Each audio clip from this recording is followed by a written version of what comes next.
नमो अरिहन्ताणं नमो सिद्धाणं नमो आयर्याणं नमो वज्रायाणं नमो लोये सौवसाहुणं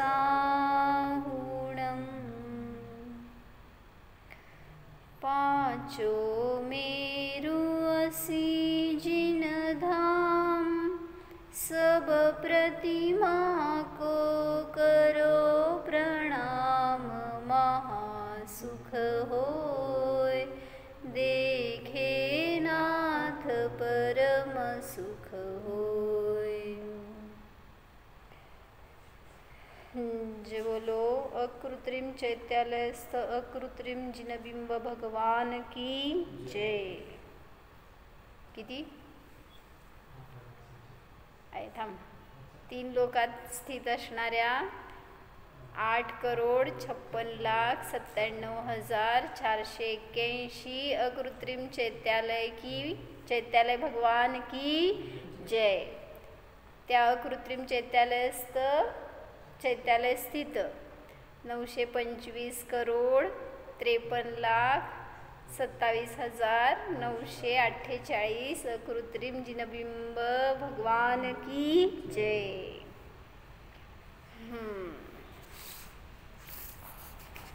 पंचमेरू पूजन पाहतोय आपण। काय रे? हो मी सांगणार नव्हतं, तुम्ही सांगणार होतं ते। काय प्रश्न होतो?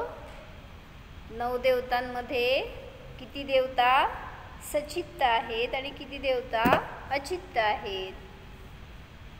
9 देवता कुठले? अरिहंत, सिद्ध, लिही। अरिहंत, सचित्त, सिद्ध, सचित्त। पुढं अरिहंत, सिद्ध, आचार्य, उपाध्याय, साधू, सचित्त, सचित्त, सचित्त, सचित्त। पुढं सचित्त म्हणजे कळत आहे ना? चेतन, सचेतन म्हणजे जीव आहेत ते। पुढं जिनधर्म, जिनागम, जिनचैत्य आणि जिनचैत्यालय। ह्याच्यामध्ये कोण सचित्त आहे कोण अचित्त आहे? जिनधर्म, जिनागम, जिनचैत्य आणि जिनचैत्यालय। जिनधर्म म्हणजे काय आहे? झेंडा। जिनधर्म म्हणजे काय असतो भाभीजी? जिनधर्म हे परिणाम आहेत आपले, कारण धर्म बाहेर नाही आहे, आपल्या परिणामामध्ये आहे, म्हणून सांगितलं जिनधर्म सुद्धा सचेतन आहे। कुठली क्रिया म्हणजे धर्म नाही आहे, किंवा कुठलं वस्तू म्हणजे धर्म नाही आहे, ते मंदिर म्हणजे धर्म नाही आहे। धर्म कुठं आहे हो? धर्म कुठं असतो? नातेपुतेत, मंदिरात, पुस्तकात। धर्म आपल्या परिणामात असतो, म्हणून सांगितलं जिनधर्म सुद्धा काय आहे? सचेतन आहे, अचित्त नाही आहे। किंवा तुम्हाला वाटतंय पूजा केलं म्हणजे धर्म झाला, स्वाध्याय केलं म्हणजे धर्म झाला, पण धर्म घडतो कधी? कुठं? आपल्या परिणामात धर्म घडतोय, बाहेर तिथं शास्त्र पानं पलटणं म्हणजे स्वाध्याय नाही आहे। जेव्हा तुम्हाला परिणामातून आनंद झाला, विशुद्धी प्रगटली, तर तिथं धर्म प्रगट झाला। आणि धर्म म्हणजे वस्तूचा स्वभाव आहे, त्यामुळं जीवाचा स्वभाव तर जाणणे पाहणे आहे, म्हणून सांगितलं। काय सांगायला आदिती? 9 देवता आहेत, तर त्याच्यामध्ये किती देवता सचित्त आणि किती देवता अचित्त असा प्रश्न काढलाय। तर श्लोक वार्तिकमध्ये त्यांनी खुलासा केलाय की अरिहंत, सिद्ध, आचार्य, उपाध्याय आणि साधू हे पंचपरमेष्ठी सचित्त आहेत, आणि जिनधर्म हे जीवाचे परिणाम आहेत, म्हणून ते सुद्धा सचित्त आहेत। पुढं जिनधर्म, जिनागम। काय आहे जिनागम? काय आहे जिनागम? सचित्त आहे का अचित्त आहे जिनागम?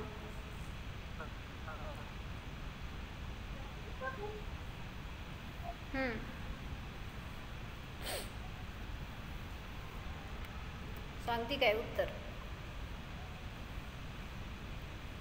जिनागम म्हणजे हे पुस्तक नाही आहे. जिनागम म्हणजे कुठं घ्यायचं आहे, ते सुद्धा भावश्रुत घ्यायचं आहे, द्रव्यश्रुत नाही. त्यामुळं भावश्रुताची विवक्षा आहे नवदेवतांमध्ये. ह्याला देवता नाही म्हणलं तर त्याच्या आश्रयाने जे काय किंवा काय म्हणायचं, जी भगवंतांची वाणी आहे ना ती जिनागम आहे, म्हणून त्याला पूज्यता आहे. कारण ह्याच्यामध्ये ती वाणी आहे म्हणून ते पण सचेतन आहे. आता पुढं जिनचैत्य आणि जिनचैत्य आलंय. कोण सचित्त आहे, कोण अचित्त आहे? चैत्य अचित्त आहे का? जिनचैत्य आहे ना ते अचित्त आहे आणि जिनचैत्यालय सुद्धा अचित्त आहे. हे दोन अचित्त आहेत, बाकी सगळे साती सचित्त आहेत. तर जिनचैत्य कसं काय अचित्त घ्यायचं? त्यांना तर तुम्ही भगवान म्हणताय, पूजताय. तर सांगितलं ज्यांना पूजताय ना ते अरिहंत परमेष्ठी आहेत. नवदेवतांमध्ये पहिल्यांदा घेतला ना तुम्ही, मग ते अरिहंत म्हणजे जीव आहेत. आणि मग जिथं हे प्रतिमा घेताय ना, तर म्हणून सांगितलं गेलं की ज्या शरीराच्या आश्रयाने भगवान राहतात ना ते शरीर सुद्धा पूज्य म्हणलं जातं. म्हणून ते शरीर जरी अचित्त आहे तरी सुद्धा जीव गेल्यावर करता ना तुम्ही, त्यागी मुनी आहेत त्यांना सुद्धा नमस्कार करता, त्यांची प्रदक्षिणा देता. म्हणजे ज्या शरीराच्या आश्रयाने काय म्हणायचं जिनत्व प्रगटलं ते शरीर सुद्धा पूज्य झालं. आणि मग ती प्रतिमा जिथं स्थित केली गेली ते स्थान सुद्धा पूज्य झालं. म्हणून काय झालं, हे जिनचैत्य आणि जिनचैत्यालय जरी अचित्त आहे तरी सुद्धा त्यांना पूज्यता आहे, तरी सुद्धा त्यांना देवतांमध्ये काउंट केलं गेलं. समजलं का काय सांगितलं? चैत्य आणि चैत्यालय का ते लिहा. त्यांनी तुम्हाला 10 दिवसांनी 8 दिवसांनी काढलात ना, हाय बस. जिनचैत्य म्हणजे त्यांच्या ठिकाणी जी प्राण प्रतिष्ठा केला ना ते अरिहंत परमेष्ठी आहेत. त्यामुळं पंचपरमेष्ठींमध्ये गर्भित आले ते. त्या जिनचैत्याला अचित्त म्हणलंय आणि त्यात असणारे सचित्त भगवान म्हणजे अरिहंत परमेष्ठी आहेत नवदेवतांमध्ये. मग अरिहंतांना सचित्त केलं आपण आणि ते शरीर नुसतं जे काय प्रतिमा म्हणजे मूर्ती आहे ती अचित्त म्हणली. पण तरी त्या शरीराच्या आश्रयाने किंवा त्या धातूच्या पाषाणाच्या आश्रयाने त्यांची स्थापना केली गेली म्हणून त्याला पण पूज्यता दिली गेली. आणि ते जिथं स्थित केलं ते जिन मंदिर सुद्धा सांगितलं देवता म्हणून प्रसिद्ध झालं किंवा ते देवताच्या स्थानी आहे म्हणून त्याला पूज्यता आहे. आपण कोण? नवदेवतांमध्ये तुम्ही सचित्त आहे का अचित्त आहे? हो तुम्ही देवता आहे का? नवदेवता 10वी देवता तुम्ही आहे काय? आपला भगवान आत्मा सुद्धा तेच आहे ना, पंचपरमेष्ठी स्वरूप आहे. हां कोण प्रतिष्ठा कोणाची केली ना ते अरिहंत भगवान सचित्त आहेत. पण ती मूर्ती जी आहे ना ती त्याला थोडा वेळ हे नवदेवता म्हणत असताना त्याला वेगळं काउंट केलं. जेव्हा ते शरीर बघताय ना तुम्ही तर ते शरीर म्हणजे चैत्य झालं, जिनबिंब झालं. पण अरिहंत हे त्यांच्यामध्ये स्थित केले गेलेत, त्यांच्यामध्ये आपण प्राण प्रतिष्ठा करवली आहे. तर ते अरिहंत जीव आहेत, ती प्रतिमा ते मूर्ती म्हणजे जीव नाही आहे. थोडासा डिफरन्स करायचं आहे. बाकी तर जेव्हा आपण नुसतं पंचपरमेष्ठी म्हणतो त्यावेळेस तेच भगवान आहेत. मग जेव्हा त्यांना तिथं शरीराच्याशी अभेद करून पाहतो अरिहंतांना, म्हणून अरिहंत सुद्धा एक जीवाची अवस्था आहे, जीव आहे. किंवा सिद्ध ही सुद्धा जीवाची अवस्था आहे. आचार्य उपाध्याय साधू हे सुद्धा जीवाचे पर्याय आहेत, परिणमन आहेत. म्हणून ते सगळ्यांना सचित्त म्हणलं. आणि जे जिनबिंब पौद्गलिक आहे किंवा जिनचैत्यालय मग त्याला देवता का म्हणायचं?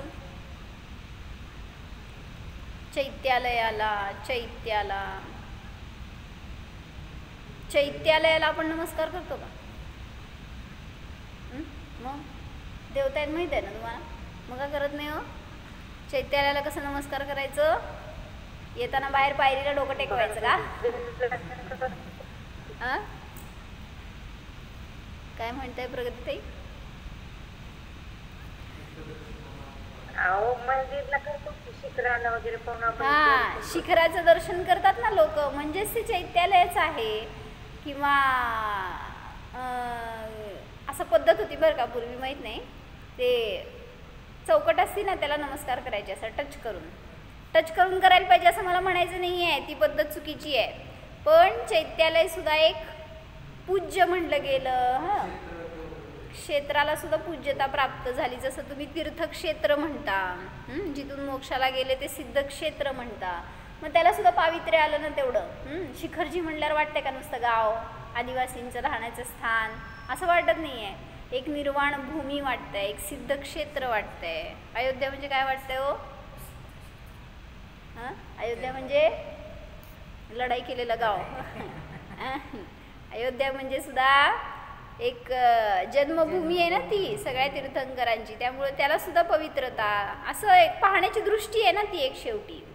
म्हणून सांगितलं की तसंच चैत्यालय सुद्धा आपल्या नजरेमध्ये देवता म्हणून आपण त्याला पाहिलं पाहिजे. म्हणून मंदिरात कुठं लात मारायची नाही, देवच नव्हे.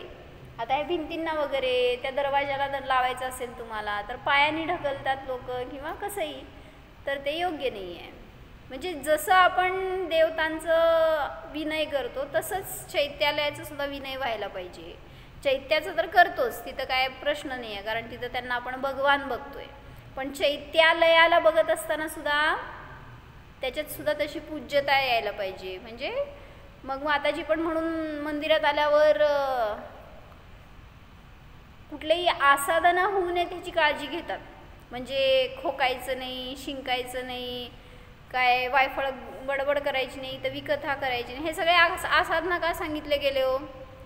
ठीक आहे, देवाच्या समोर असताना तुम्ही करणार तर ते दोष आहेत. इथं देव नाही आहे तिथं समोर, इथं करायला काय हरकत आहे? म्हणजेच सांगितलं. म्हणून जे काय तुम्ही भगवंतांच्या समोर करणार नाही ते सगळं, हे चैत्यालय सुद्धा भगवानच आहे, देवताच आहे. म्हणून सांगितलं याच्या समोर सुद्धा ते अलाउड नाही. काय कळलं? आसाधना असतात बहुतेक, कुठे आहेत तिथं तुमच्याकडे नाही, पंढरपूरच्या मंदिरमध्ये लिहिलेत बाहेर सगळे आसाधना कुठल्या कुठल्या असतात. 84 आसाधना आहेत. उद्या अभ्यास करून या. काय 84 प्रकारनी आपण दोष करतो मंदिरात जे करायला नकोयत. उदाहरणार्थ केस विंचरणं, आरशात बघणं. आता तुम्ही लावायला बघत असाल की ते काय चंदन लावायला आपल्याकडे नाही आहे म्हणून, नाहीतर लोक ते बी काढणार खिशातनं काय सेल्फी मोबाईल आणि त्याच्यामध्ये बघणार, तर तो पण दोष आहे म्हणून सांगितलं. अजून असं कळत नाही आपल्याला टेकून बसणं पण दोष आहे बरं का. जेव्हा आपण म्हणजे जेव्हा चांगली कंडिशन असताना, ज्याला त्रास आहे वगैरे ती गोष्ट जाऊ दे एक्सेप्शन, पण काय कारण नाही आपलं चाललंय दुपारचं प्रवचन, तुम्हाला आपलं मस्त फॅन बिन लावून दुपारी बाजूला टेकून बसून, म्हणजे काय झालं किंवा पूजन करतायत विधान, तर असं टेकून बसणं पण दोष आहे. खोकणं दोष आहे, शिंकणं दोष आहे. परत म्हणलं असं हाताला नखांना खाजवणं, पाया हलवणं हे सुद्धा दोष आहे. किंवा ते काड्या मोडत बसतात माहिती आहे चटयांचे, ते पण दोष आहे. असे अनेक दोष सांगितले. नखाचं काय करणं, कानातलं मळ काढणं, तोंडातलं नाकातलं कुठं जरी असं काय आपण त्याचं मल काढणं हे सुद्धा सगळा दोष आहे. म्हणजे असे अनेक दोष सांगितले ज्याच्यामध्ये माताजी म्हणून एवढं काय म्हणते कॉशियस असायचे ना. जेव्हा आम्ही बघायचो सोलापूरमध्ये जेव्हा असायचे ना, असं आम्ही साधे निर्या हलवले ना तरी पण म्हणायचे मंदिरात आहे इथं काय चाललंय. म्हणजे निर्या सरळ करायला बसताना आपण करतो ना तसं, नाही म्हणले इथं काय करायचं नाही. म्हणजे कुठल्याही रीतीने आपल्याला दोष लागू नये ह्याची सावधानता असावी. आम्ही लय महत्त्वाचं घेतलं आत्ता सगळं. 9 देवतांमध्ये किती देवता सचित्त आणि किती देवता अचित्त असतात. तर प्रज्वलला भेटा, प्रवचन देते प्रज्वल नंतर. चला, सगळ्यांना झालं का डाऊट क्लिअर? कोणाला काही शंका असेल तर विचारा. जर चुकून झालं तर मग त्याला काय करायला लागतं? चुकून म्हणल्याला प्रायश्चित्त आहे, पश्चाताप आहे. पण तुम्ही काय करणार, चुका करून पश्चाताप करणं वेगळं, चुकीचं आहे ते. म्हणजे आता मी खोकले बघितला ना तुम्ही, चुकून खोकल्यावर का मी मुद्दाम नाही खोकले, म्हणजे खोकला आला वगैरे तर वेगळी गोष्ट आहे. पण उगीच आपलं खासत बसायचं, ढेकर देणं, उचकी देणं, हे सगळेच दोष आहेत बरं का. म्हणजे मला तर लक्षात येत नाही 84 एवढे, पण समजून घ्या ना, जे काय करायला नको आहेत अशा सांगा आधी ती काय असतील अजून.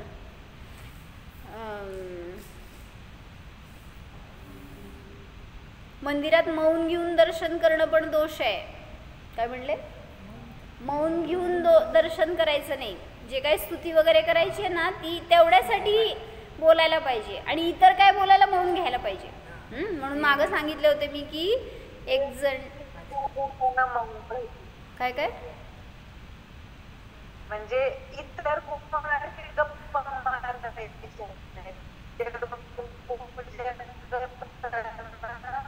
थांब थांब, तुझा आवाज पूर्ण अनक्लिअर आहे, एक शब्द पण ऐकू येईना.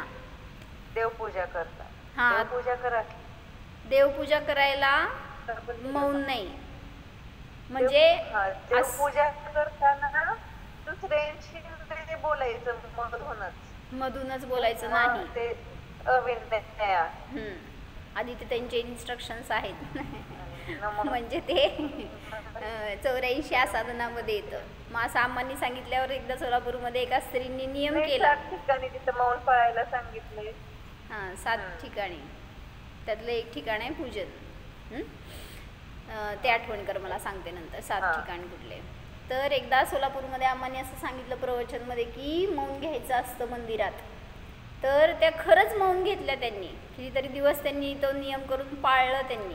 कशासाठी, मौन म्हणजे काय, स्तोत्र म्हणा, पूजन म्हणा, जाप म्हणा, काय म्हणायचं ते म्हणा, त्याला मौन नाही. ते मौनमध्ये करणं चुकीचं आहे. नमोस्तू सुद्धा उच्चारण करून म्हणायचं असतं. नमोकार मंत्र कसं म्हणता, डोळे झाकून असं असं असं असं असं असं, हे चुकीचं आहे. उच्चारण करून सुद्धा मंत्राचं व्हायला पाहिजे, म्हणजे वर्बली म्हणायला पाहिजे, नाहीतर तो पण दोष आहे. सांगितलं मी काय सांगत होते, दर्शन त्यांनी नियम केला होता. तर ते जेव्हा मंदिरात प्रवेश करणार ना तेव्हापासून म्यूट.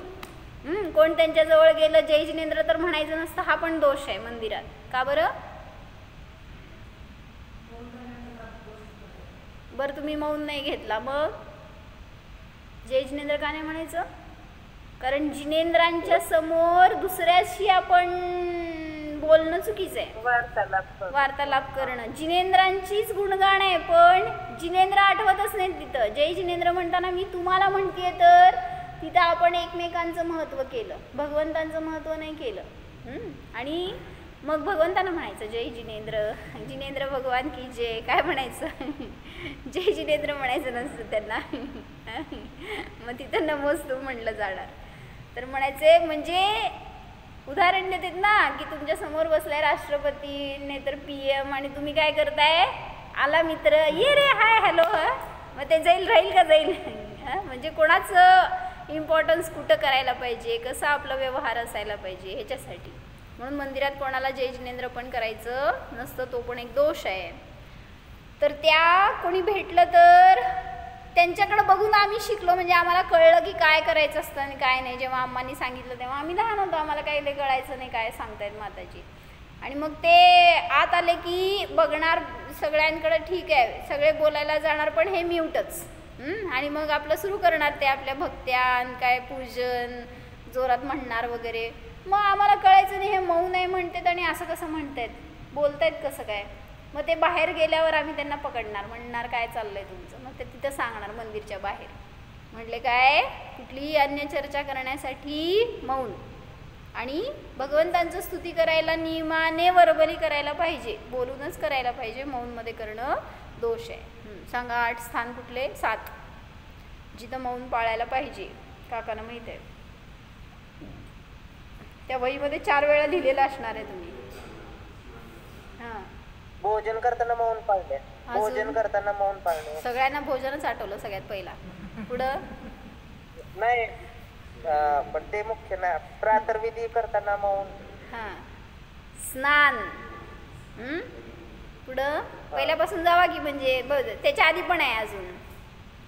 बरं जाऊ दे, पहिला स्नान तर स्नान. पुढं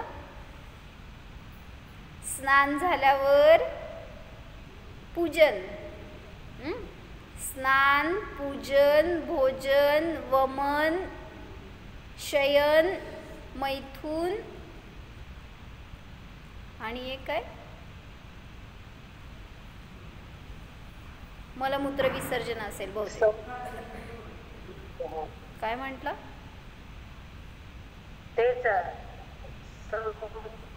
हा, मलमूत्र विसर्जन. त्यामुळं स्नान, मलमूत्र विसर्जन, त्याच्यानंतर पूजन,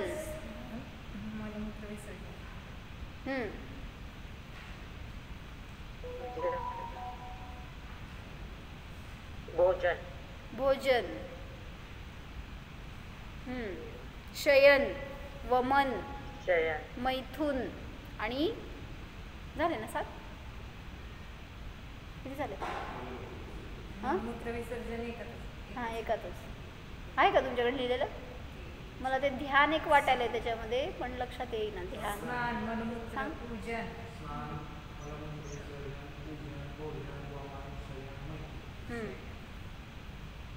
नाही, ते मलमूत्र विसर्जन घ्यायचं आहे का ध्यान घ्यायचं आहे, जरा असं मला कन्फ्युजन व्हायला आहे, माहीत नाही. कंसात लिहून ठेवा. ध्यान करताना पण मौन म्हणजे बोलणं, तिथं बोललं तर ध्यान होत नाही, त्यामुळे तिथं पण मौन असतं.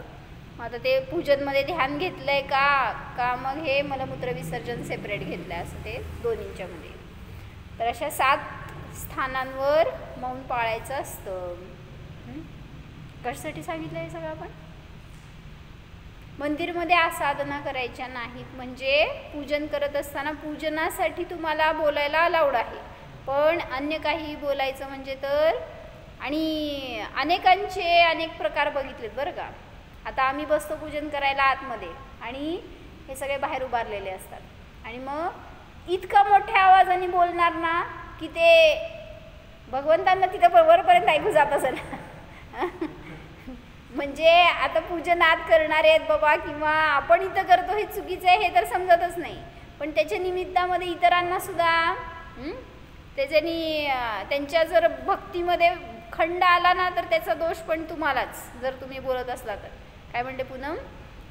कोण भेटलं ना? मैत्रिणीच भेटतात मंदिरात आल्यावर, मंदिरातच भेटतात. आणि भेटल्यावर त्यांना काय म्हणायचं, काय खायचं, काय प्यायचं, कुठं जायचं, काय घालायचं, हे असली चर्चा असती ना जी, ती सगळी एकतर मंदिरात करणं चुकीचं, आणि केलं तर इतरांना सुद्धा ते ऐकवणं, ऐकायला जबरदस्ती भाग पाडणं, हे सगळं चुकीचं. चला, काय सांगत होते? तर अशा प्रकाराने जे काय आपण मंदिरात आल्यावर आसाधना करतो त्याच्या निमित्तामध्ये भरपूर पापाचा आश्रव आणि बंद होतो, म्हणून करायचं नाही आहे. म्हणजे सगळं पाप धुवायला मंदिरात येतो, आणि मंदिरात येऊन पाप केलेलं कुठं जायचं धुवायला? म्हणून यात्रेला जातो, हो ना. आणि तिथं जाऊन महापाप करतो अजून, आणि मग ते धुवून कुठं जायचं धुवायला? कुठं जायचं? आलाय ना यात्रेला, इथं यात्रेलाच आलाय ना. तर इथं येऊन जर पाप केलं तर कुठं जाणार आणि कुठं फेडणार? म्हणून काय म्हणा वाक्य, अन्यक्षेत्रे कृतं पापम धर्मक्षेत्रे विनश्यती, धर्मक्षेत्रे कृतं पापम वज्रलेपो भविष्यती. म्हणजे कर ट्रान्सलेट. अन्य क्षेत्रामध्ये केलेले पाप धर्मक्षेत्रात नष्ट होणार आहे, पण जर तुम्ही धर्मक्षेत्रातच येऊन पाप करत असाल तर ते वज्र कपाटा समान बांधले जातात. म्हणजे ते नियमाने भोगावंच लागणार. भविष्यात ते जाऊन तुम्हाला भोगावंच लागणार. वज्र हा एक धातू आहे, अतिशय कठीण. त्याप्रमाणे ते कर्म तुमच्यावर साठून राहतात आणि ते तुम्हाला नियमाने पुढे भोगावे लागतात. वज्र म्हणजे दगड म्हण, दगडा समान इतके कठोर आहेत ते कर्म की नियमाने त्याचं फळ भोगावंच लागणार. मग ते फळ कुठं उदयाला येतं? कुठंही, कधीही, कसंही, कितीही, कोणाच्या द्वारेही मिळेल. जसं आदिती कोणाचं फळ कोणाला मिळालं आज? म्हणजे आपल्या कर्माचं कर्माचं फळ आहे. कर्माचं फळ नाही, माझ्या परिणामांचं फळ माझं म्हणायचं. फळ आहे. मग त्याची निर्जरा झाली का अजून पुढे आश्रम बंद झालेत? म्हणजे उदय आल्यावर तुम्हाला त्याच्यात हाय हाय करत बसता ना, तर ते निर्जरा नसती होत. कशी निर्जरा व्हायची? पोट दुखालं, डोकं दुखालं, काय ॲक्सिडेंट झाला, पडलं, लागलं, काय झालं? उदय आलाय, निघून जाणार आहे, निर्जरा होणार आहे, पण तुमची स्थिरता नसते. त्याच्या निमित्तात काय होणार? पुन्हा तसलेच भोगत बसावे लागणार. म्हणजे आश्रव बंद करतो. म्हणून सांगतायत काय? निर्जरा करा. कशी होणार निर्जरा? असं व्हायचं होतं, बस मी ज्ञाता आहे असं जाणण्याचा प्रयत्न करा. करताय ना? त्याच्याशिवाय गत्यंतर नाही. त्याच्याशिवाय त्या कर्मांपासून रिलीज मिळणार नाही. तुम्ही रिलीफ मिळणार नाही तुम्हाला. तर थोडंसं इथलं बरं एकदा पूजा म्हणू की काय ते म्हणायची. घेतलं आहे का पुस्तक? पंचमेरूची पूजा आहे. नुसतं म्हणू, आता अर्थ सगळ्यांना माहिती आहे. तीर्थंकरों के नवन जलते भये तीर्थ शर्मदा ताते प्रदच्छन देत सुरगन पंचमेरुन की सदा दो जलधि ढाई द्वीप में सब गनत मूल विराजहि पूजो असी जिन धाम प्रतिमा होई सुख दुख भाजही. असं पंचमेरूमध्ये स्थित असणाऱ्या 80 चैत्यालयातील, सांगा काका प्रतिमा किती? 80 चैत्यालयामध्ये ध्रुव कुठे आहे? 80 चैत्यालयामध्ये किती प्रतिमा?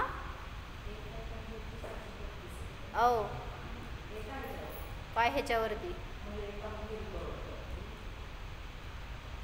आमच्याकडे एका मंदिरातले काउंट आहे बरं का. एका चैत्यालयावर, एका मोरेवर किती आहेत नाही. एका चैत्यालयामध्ये 108 प्रतिमा आहेत. असे पंचमेरूवर किती प्रतिमा आहेत? 8640 प्रतिमा आहेत.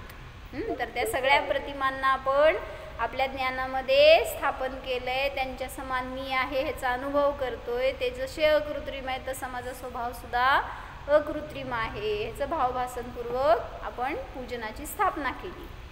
पुढं शीतल मिष्ट सुवास मिलाय जल सो पूजो श्री जिनराय महासुख होय देखे नाथ परम सुख होय.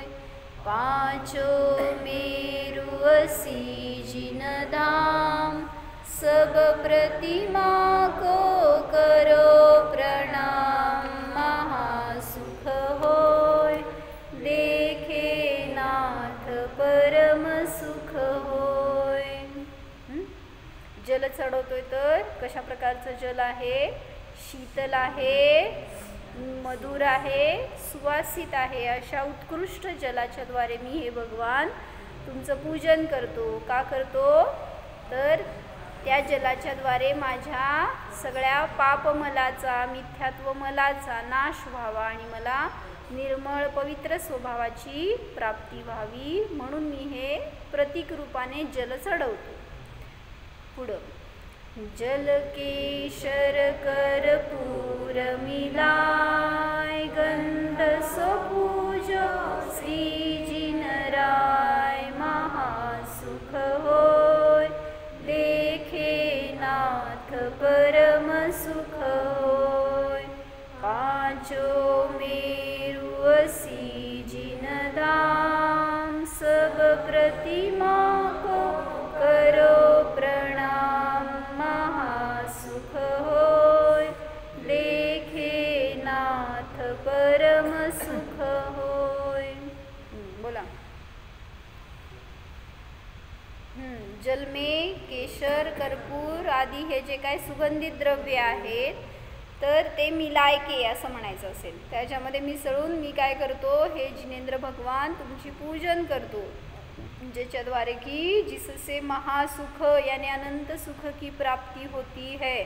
चंदन चढवल्यावर होती हे नाही सांगायचे, पूजनाचे जे भाव आहेत ना अंतरंगामध्ये, ती पवित्रता जी प्रगट झालेली आहे त्याच्या निमित्तात जी विशुद्धी होती आहे त्याच्या निमित्तात अनंत सुखाची प्राप्ती होणार आहे. का? कारण तेवढ्या काळ आपण त्या भगवंतांची निकट आहे म्हणा, किंवा भगवंतांना आपल्यामध्ये स्थापन केलं आहे, किंवा भगवान म्हणून स्वतःला स्वीकारलं आहे, तर ते परिणाम तुम्हाला सिद्ध बनवणारे आहेत. म्हणून तिथं अनंत सुखाची प्राप्तीचं ते कारण सांगितलं. जिनेंद्र भगवान के दर्शन करने से परम आनंद की प्राप्ति होती है. पांचों मेरु संबंधी 80 जिनालयों में स्थित सभी प्रतिमाओं को प्रणाम करता हूँ, जिससे महान सुख की प्राप्ति होती है. जिनेंद्र भगवान के दर्शन से परम सुख की प्राप्ति होती है. म्हणून शीतल स्वभावाला जाणण्यासाठी मी चंदन अर्पण करतो. पुढं अमल खंड सुगंध सुहाय अक्षत सो पूजो जिनराय महासुख होय देखे नाथ परम सुख होय.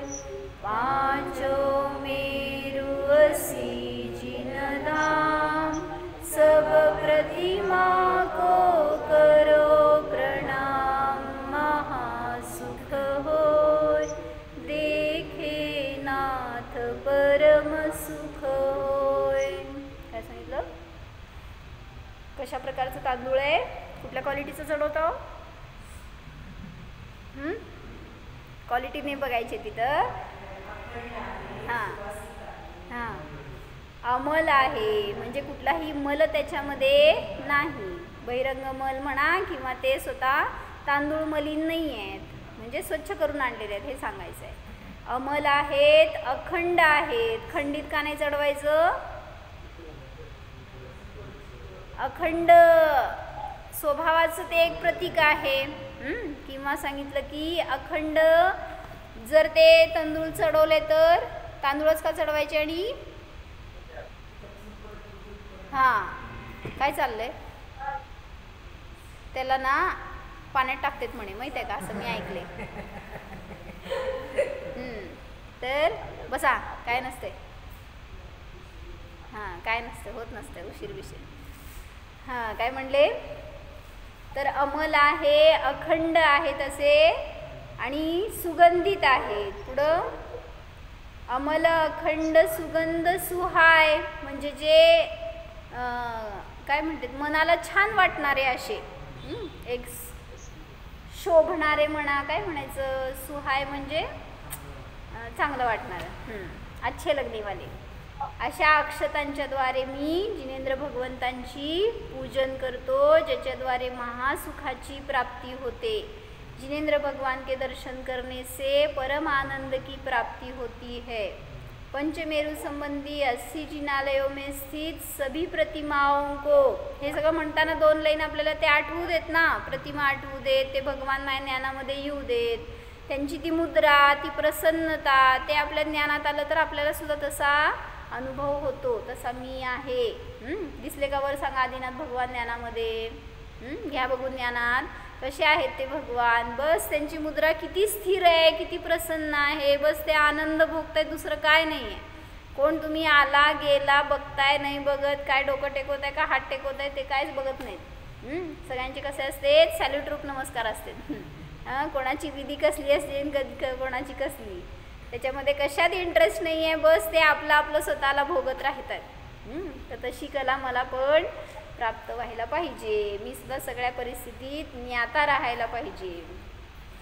पंचमेरु संबंधी 80 जिनालयों में स्थित सभी प्रतिमाओं को प्रणाम करता हूँ, जिससे महान सुख की प्राप्ति होती है. जिनेंद्र भगवान के दर्शन से परम सुख की प्राप्ति होती है. मग मला सांगायचं होतं की अक्षय पदाच्या प्राप्तीसाठी म्हणून आपण अक्षत चढवतोय. अक्षतचाच अर्थ काय? अक्षय म्हणा, अक्षत म्हणा. हां, क्षयरहित आहे ते अक्षय. मग असं कोण आहे हो? आपला स्वभाव आहे तो अक्षय स्वरूप आहे, त्याचा कधीही नाश होत नाही. किंवा अक्ष म्हणजे आत्मा. अक्ष म्हणजे इंद्रिय पण होतं, अक्ष म्हणजे आत्मा पण होतं. मग त्या आत्म्याला प्राप्त करण्यासाठी म्हणून सुद्धा मी अक्षय चढवतो. तर आपण कशाच्या नादी लागलोय? जे क्षय रूप आहे त्याला आपलं स्वरूप समजतोय किंवा त्याला आपण अक्षय बनवण्याचा प्रयत्न करतोय. फॉर एक्झाम्पल हे शरीर. कोणाला मरण पाहिजे हो? पाहिजे का? आहे माझ्याकडं. तर मरण कोणालाही इष्ट नसतं. किती जरी शरीर जर्जर झाला असेल ना, मरायला टेकला असेल तरी पण त्याला मरायचं नसतं. का हो? मरणाचं भय वाटतं. हे शरीर म्हणजे मी वाटतं, मग हे सुटू नये वाटतं. ॲक्च्युली सुटलं तर कल्याण आहे तुमचं, कारण ते इतकं रोगी झालेलं असते, बिचारा आतनं सगळं पोखरलेलं असते, त्याला जीव जंतू लागलेले असतात, किडलेलं असतं, तरीसुद्धा काढायची तयारी कुठं असते. म्हणजे ज्ञानातून सोडत नाही म्हणून ते सुटताना त्रास होतो. म्हणून सांगतायत काय? जे स्वभावानेच नश्वर आहे त्याला अविनश्वर बनवण्याचा प्रयत्न करू नका. जे स्वभावानेच अक्षय स्वरूप आहे त्याला विषय करा आणि जाणा, तर आपल्याला पण अक्षय स्वभाव सहज अनुभूतीमध्ये येणार आणि तशीच पर्यायामध्ये अभिव्यक्तता होणार. मग सिद्ध अवस्था आपल्यासाठी दूर नाही. काल सांगितलं होतं समेसारची 74 गाथा बघायला सांगितली होती. बघितली का? बघा एकदा. त्याच्यामध्ये त्यांनी घेतलंय. हो.